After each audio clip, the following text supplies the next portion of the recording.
Everyone. Welcome to American Grass Fed's podcast. Today we're talking to Brad Buchanan, who is an AGA certified producer and also the vice president of the board of the American Grass Fed Association. He's also the CEO of the National Western Center. And Brad and I have had several conversations lately about how he has traversed the urban-rural divide. And we recently had a conference at the Western Center, and I was amazed that this wonderful piece of land right in the middle of Denver has been saved from urban development to something very, very, very special. And the history goes back, I think, to 1906. Brad, you can fill me in later. But Brad has been with us since 2011. He stepped up to the plate, and he's built his company and his farm and ranch. And I'm going to let him take it from there, and I'll reach in when I need to and speak up. But Brad, I'd like for you to take it from here. And I'm very, very interested. I think our listeners will be very interested in this rural-urban divide that you've talked about so eloquently in the past, and I want to get it on tape here. So I'm going to let you take it from here. Got it. Thanks, Carrie. The National Western Center, I think, is it's not an accidental occurrence, right? I mean, this place located along the South Platte River is here because it was downstream from town. Denver was formed at the confluence of Cherry Creek and the South Platte in the late 1850s, and grew, obviously, particularly when there was a rail spur that came down from Cheyenne and connected us to the main rail lines, and then the transcontinental rail line. And so Denver, has been a boom and bust city. Its history has always been boom and bust, whether it was gold or silver or other metals or the cattle industry. And in the late 1800s, early 1900s, the stockyards were here.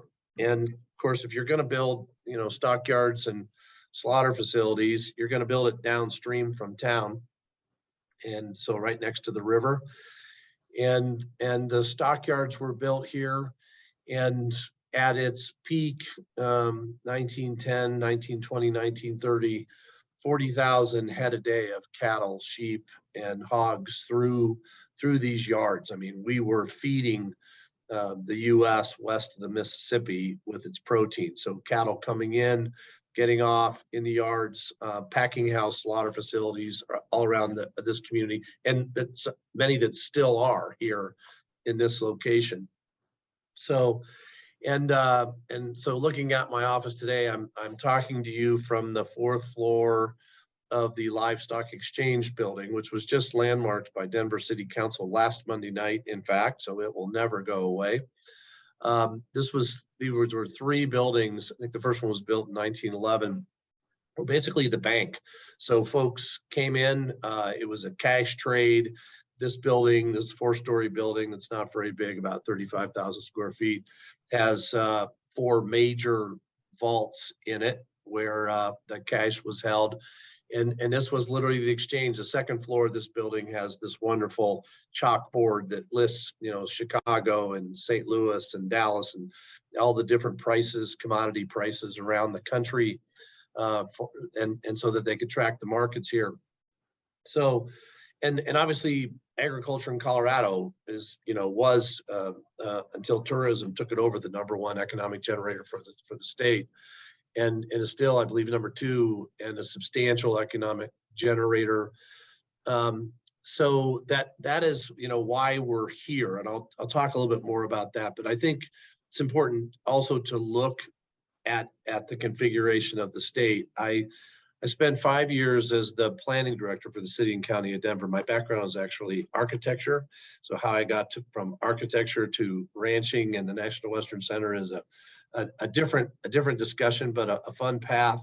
But I spent 5 years from 2013 to 2018, some of the fastest growing years in Denver's history, working on the short, midterm, and long range planning for the city, and helping to manage the building department and planning process and zoning and all those kinds of things.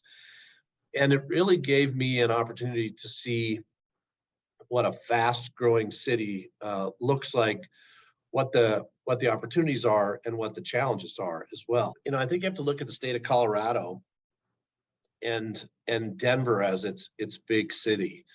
I was the planning director for the city of Denver on the mayor's cabinet, and was living on, and my family was operating and still is, our ranch, our family ranch, Flying Bee Bar Ranch. I don't know very many major US cities where you have that sort of adjacency, that proximity from the most intense urban experience to a very much classic rural farming and ranching experience. It is 45 minutes from the front gate of our ranch to where I am sitting right now. That's an incredible asset that our city has. It also exacerbates and presents the greatest challenge because the urban and rural experiences are so close to each other. Now, a lot of folks use the phrase urban rural disconnect. I prefer to take a more glass half full phrase and say continuum, because from a land use perspective, that's what this is. It's a series of transects from, you think of the most dense high-rise urban experience right downtown to sort of the ex-urban communities and smaller commercial districts along South Broadway or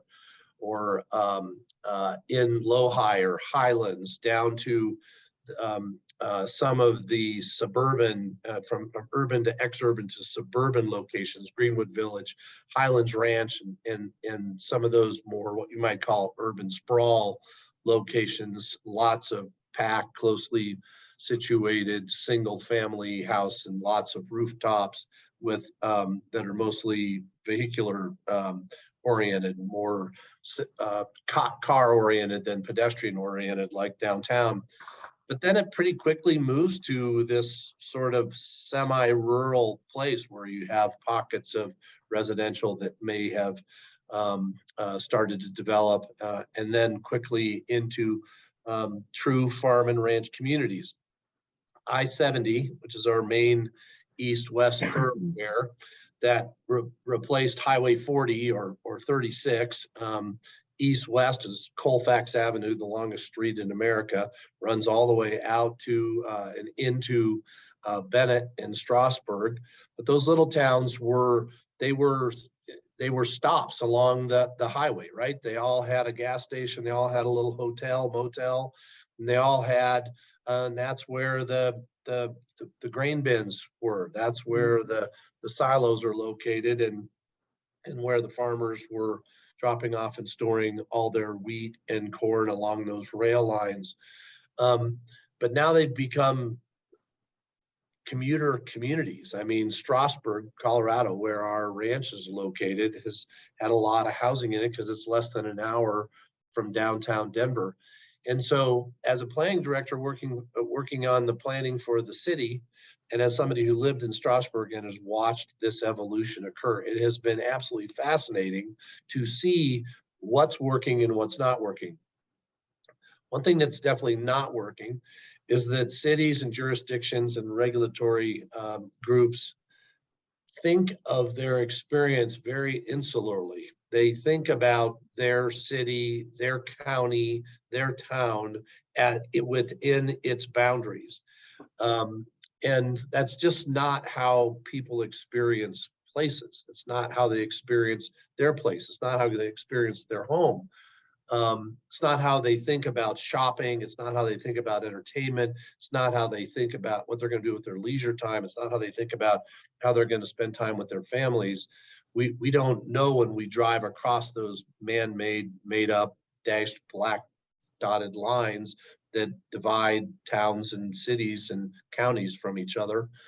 And that is that continuum, both in terms of land use, which is really how we, it's the physical manifestation of what we think, right? And what we want and what we can afford.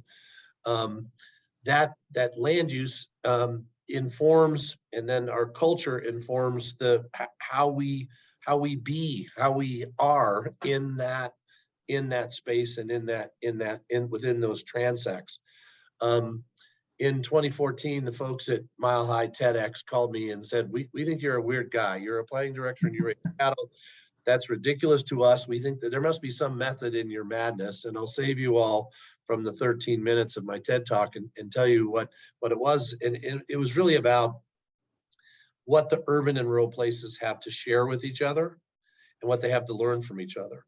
And so I don't understand, honestly, why there is a tension there, other than the fact they don't understand each other and they make decisions that affect each other without understanding each other's lives. And if anything, my crazy life of cattle and a very urban, another side of the coin of my life being this very urban existence, has shown me the places that are just tragedies. They're tragedies when they don't consider each other enough to know that the whole is truly greater than the sum of its parts. And I've gotten to know and have many relations. We've been in Strasburg now for more than 15 years and gotten to know and very dear friends and relationships there. Some of the hardest working people I've ever met in my life, and folks who care about their community, care about each other, but in very different ways than folks care about each other in the city.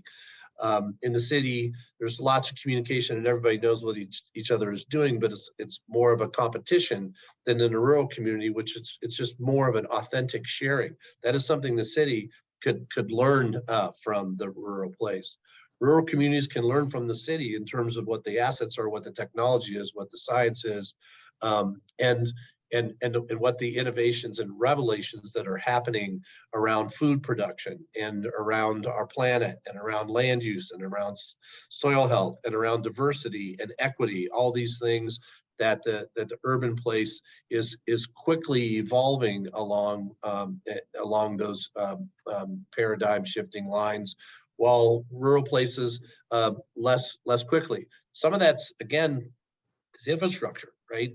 Rural places don't have the technology, literally the bandwidth, the fiber optic bandwidth to provide what the urban place takes very much for granted is 5G cell service, that your portable handheld computer can access anything in the world in a second. In the rural place, it's more difficult, particularly if you're sitting on a tractor or on the back of a horse or an ATV.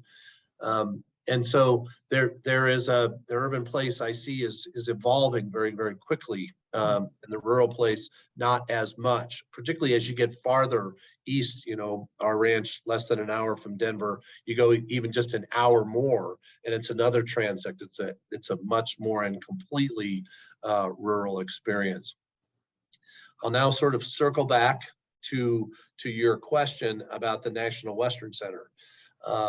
When I told the mayor that I was not going to stick around for a third term, I had been in the public sector for 5 years after many years in the private sector, and it was a great experience and a great job. It was a really hard job, and 5 years was enough, and I was going to go do something else. The mayor talked to me about the National Western Center. It was a project that I knew a lot about because when I was planning director, I had been one of the folks at the table when the project was conceived and planned. So the opportunity to actually implement a project that I had had the privilege of sitting around the table and thinking big thoughts about in the mid 2014, 15, 16 was really an opportunity I couldn't pass up.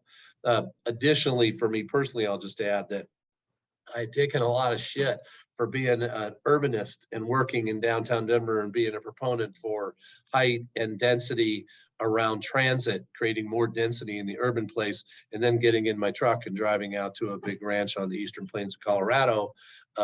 Folks thought that was a little disingenuous. I understand that perspective, but I also think that and I have joked that I think every planning director in the country should live on a grass-fed, grass-finished cattle ranch and have to understand what's at stake, right? Now to the National Western Center for a second time. The National Western Center, in my estimation, aside being a place where I can actually come out of the closet that I'm an urbanist and a cattle rancher at the same time, and be both of those things and have those things be accepted and actually appreciated in a job like this, is the National Western Center is that place to convene. The National Western Stock Show has been here since 1906. They had their first one in a tent down by the river next to the yards.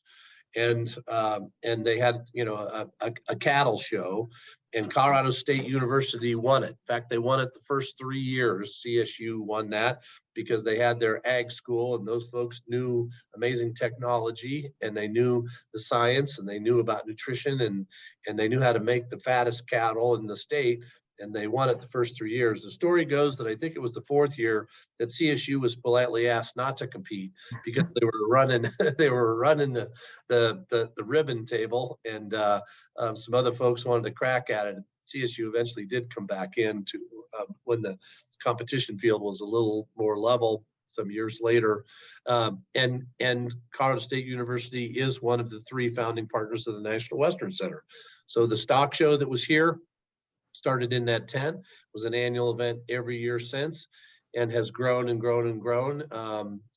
It averages something over 700,000 people a year. In January of 2023, our next stock show, we will set an attendance record. The registrations that the stock show folks are getting in right now are well ahead of past performance, and post-COVID, a lot of folks are looking forward to coming back to the stock show. So we expect a huge year.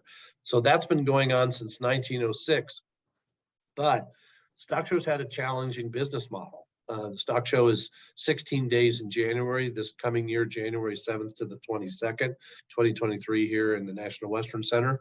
We will be the forever home of the stock show. We have a 100-year lease.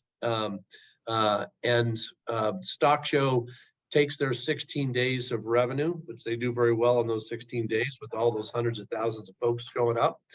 And then, but they have to pay for 365 days of expenses. And it's been a challenging business model for them. So in 2012, 2013, they were being pursued by a development group that was going to put up a large hotel and conference center called the Gaylord, which got built and is there.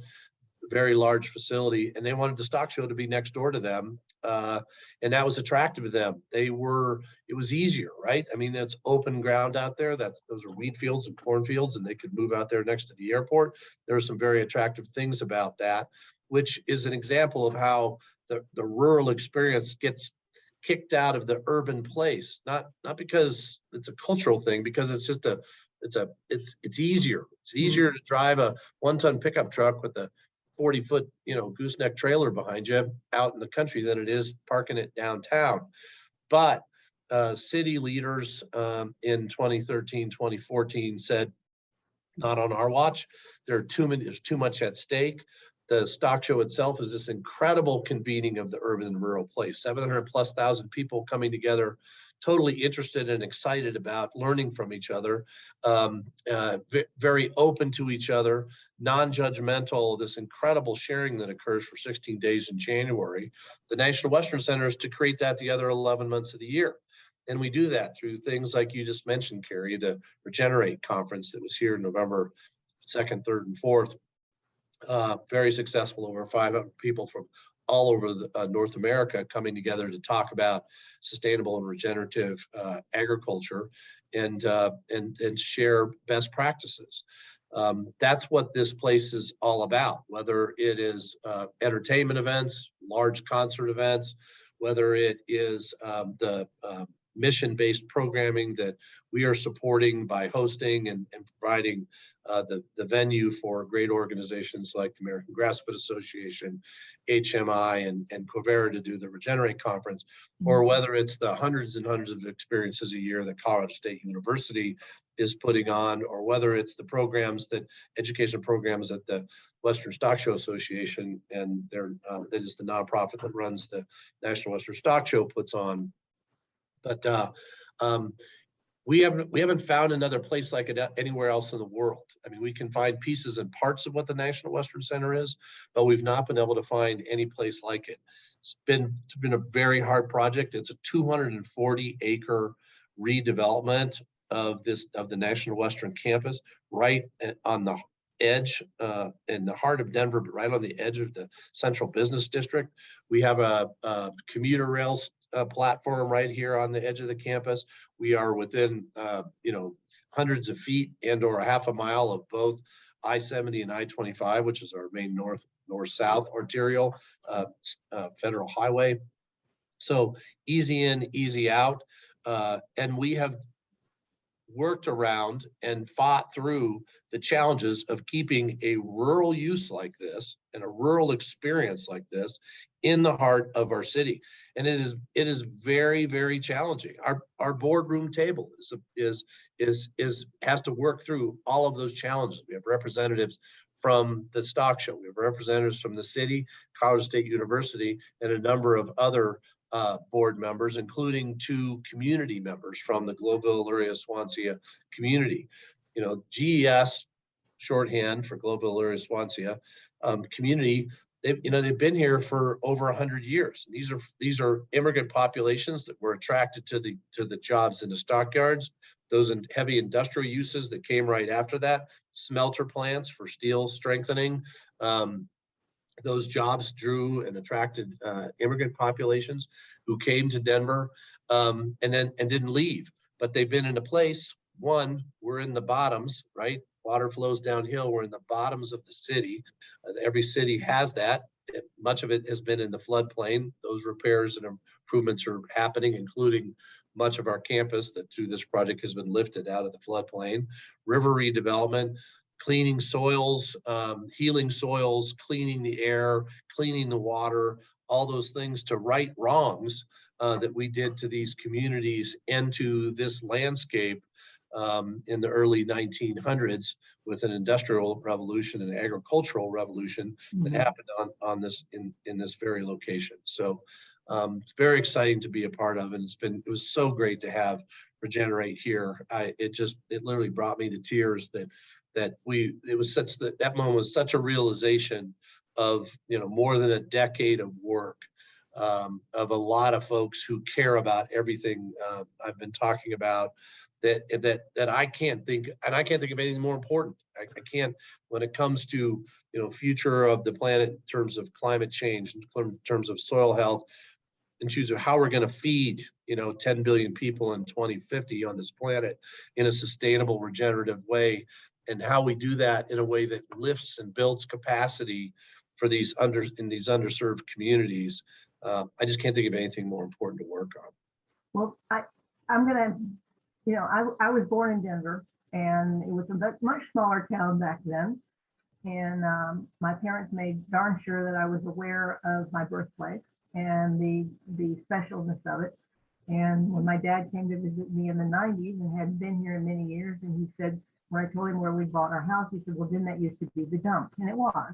It's near Cherry Creek. So yeah, I was fascinated with, and this is something that I've been talking about, is that the iconic National Western Center would be to have developed it into housing or shopping malls or something else would be, and this is a far reach, would be taking the Central Park, which Olmsted saw many years ago, and developing it.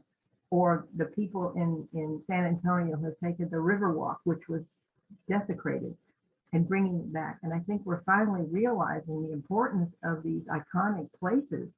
And for what we saw when we had our conference there was a place to convene, as you so eloquently put, but you also have places to learn with the Spur campus, with CSU, and with the other buildings that are going to be built. And then the ability to have a livestock show so close to Denver is just amazing. That just doesn't happen. I mean, with the Western Stock Show that comes in, that's whoever decided to say, no, this isn't going to be developed, we're going to keep it this way, deserves kudos and accolades long beyond. And I'm so proud that we were one of the first people that came into that. And of course, it's I mentioned to someone a couple of years ago when we were talking about this, that it's out of the ashes rises a phoenix.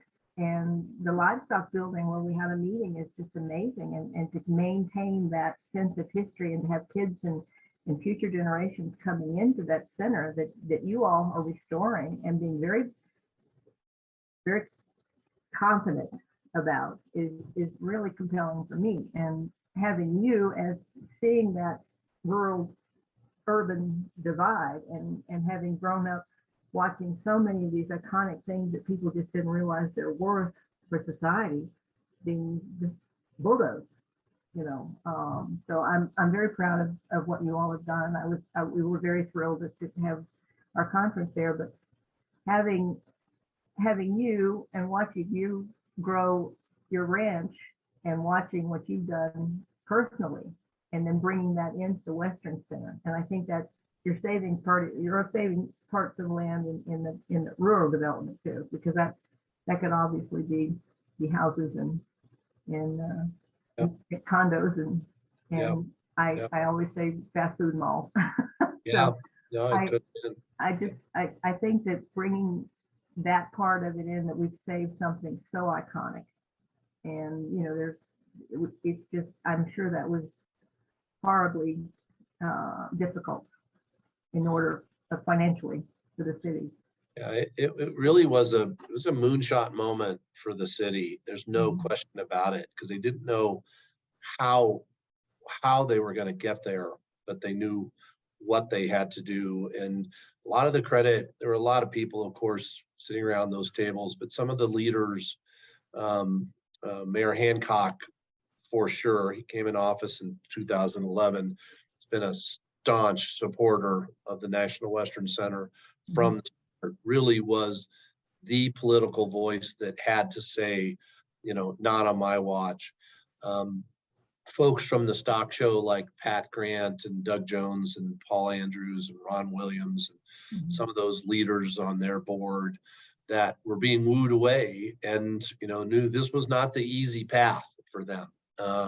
But their leadership making the choice that we do see the value in being here and making that decision. It was a moonshot moment, and folks said we've got to keep this here. It's too important, and we'll do the heavy lifting. And it's heavy lifting. It makes everything harder, but it makes it so much better and so much richer and so much more authentic and relevant at every step of the way. When we solve a problem here, we try to do it the best way we can. Well, you mentioned the ranch, and we've talked a lot about the Western Center. We talked a lot about the fact that you do have a ranch in Strasburg, and I want to concentrate a little bit on your business and how it's grown and what you're doing and the success and the failures. And I am just, you and I met, I think in 2011, you said, I want to do this.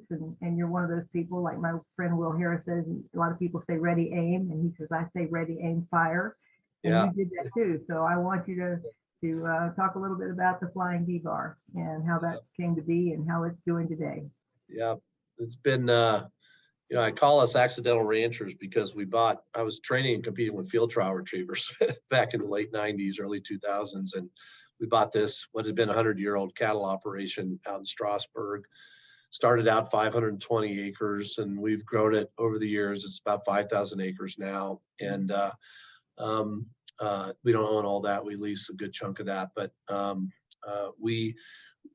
from my planning perspective and with the priority around sustainability, it was a quick decision that after we sort of answered the question, wow, what do we do with all this green stuff that's growing out here?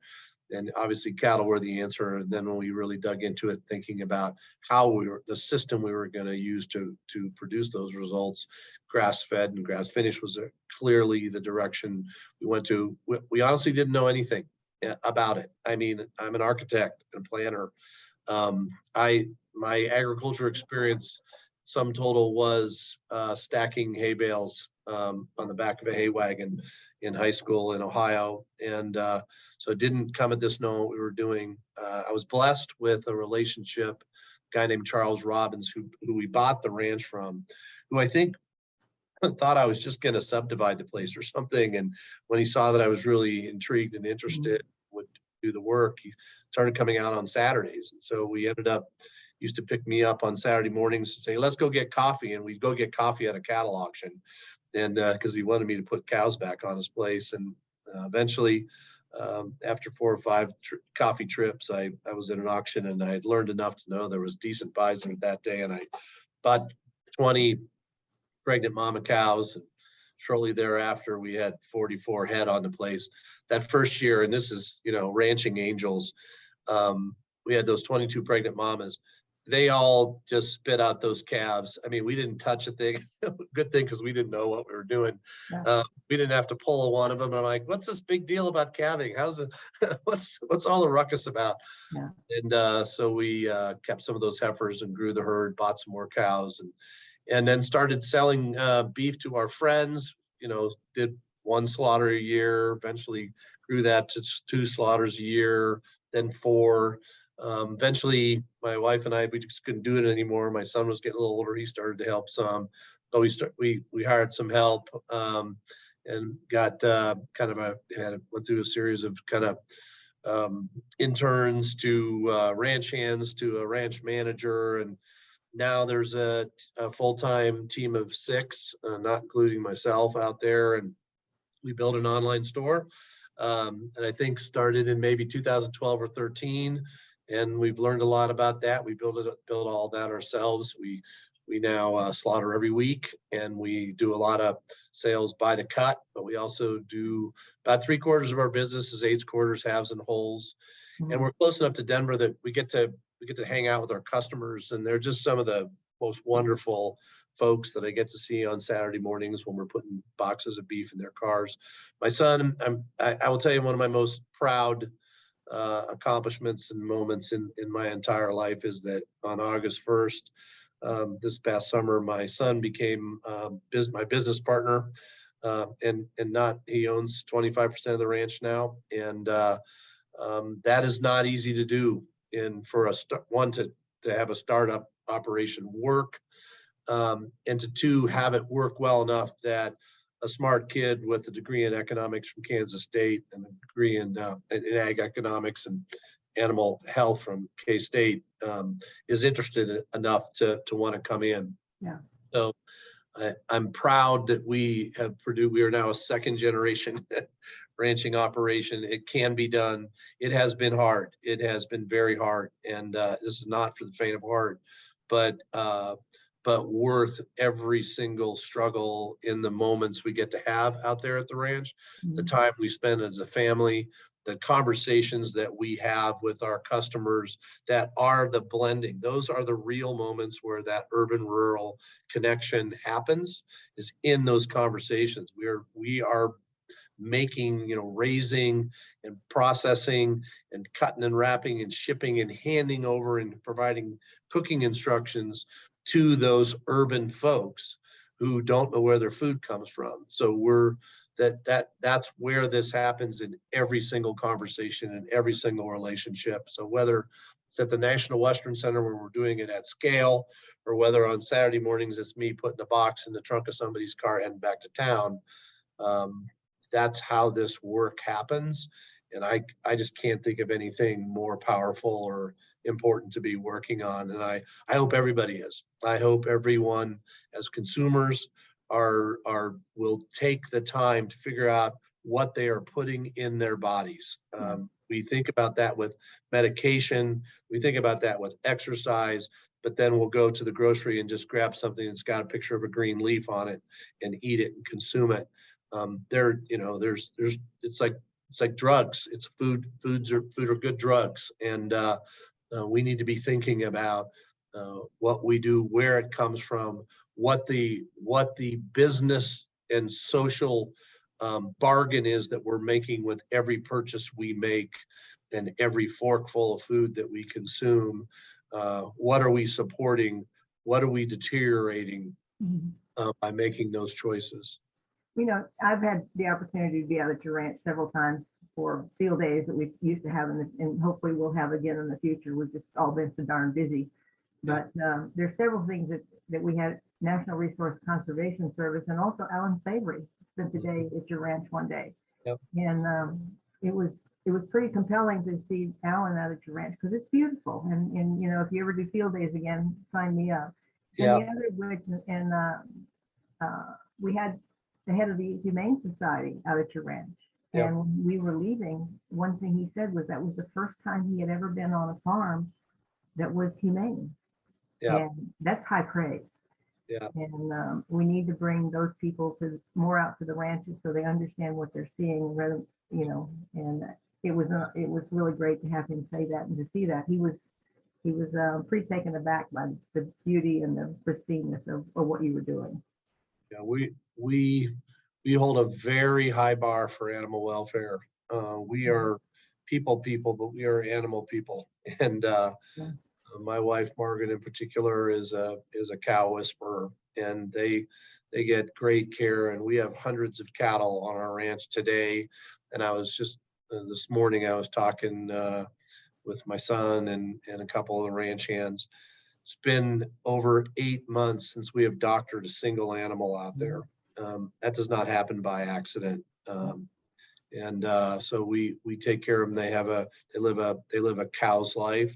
They have one bad day and it ain't that bad. If you can sign me up for that on my 94th birthday, I'd go where they go. Yeah. Because we treat them better than we treat each other sometimes in our at the end. But yeah, it's a great life, and one that we are happy to be able to continue into the next generation. Should I bring up the honey Sure. day? Yeah, absolutely. So every Labor Day weekend, on the Saturday of Labor Day weekend, we do something called Honey Fest. I've been a beekeeper for, oh boy, long time, 35 years plus. And I love working with the bees, and we extract our honey, and customers and friends come out, and we, this is the old, you have to whitewash the fence, and you turn it into a party and get friends to help you whitewash. Yeah, we bring the friends out so they can help us extract the honey and bottle the honey, and everybody takes home honey, and we throw something on the grill and cook some brisket. Sometimes we have bluegrass band, and it's another way to get a lot of city folks out to the ranch. Can you buy the honey anywhere? You can. It's usually on our online store for a short period of time after Labor Day. I think we're sold out right now. It doesn't last very long. You know, I think we made 300 pounds of honey or something like that this year. So it's not a big operation. Did I hear that you're adding some hogs or some pork into your mix? We did. Our customers have been asking us for years, where can we get great pork? Where can we get good poultry?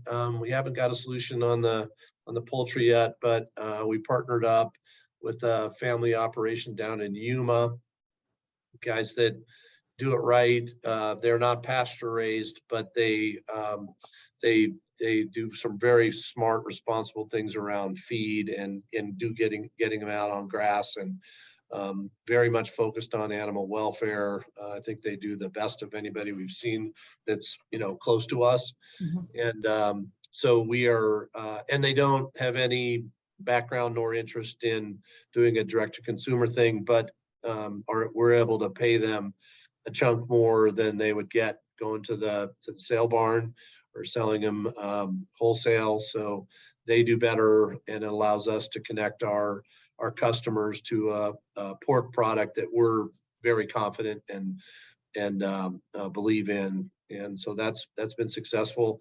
That's one of the ways we'll grow our organization, right? And we'll grow the ranch is by calling it a middleman sounds derogatory, but if we can represent to our customers and consumers and who become friends that this is what we would eat, I think we're helping that out and give them an option other than a fully, industrial King Soopers version of a pork chop.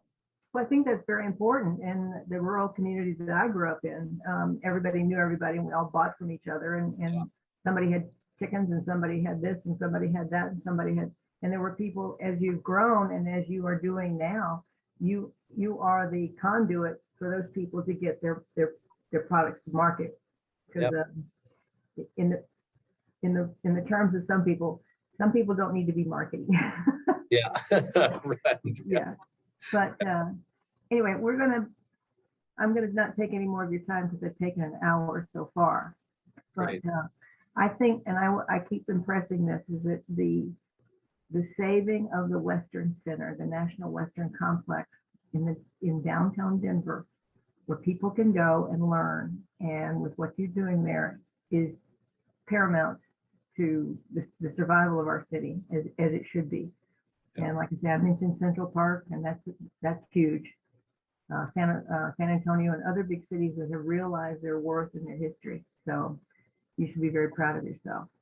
Well, it is very much a privilege to be able to be at the table for this process, because it's a special experience, and I count myself very fortunate to have the opportunity and the trust from the partners to get to play a role in it. So thanks.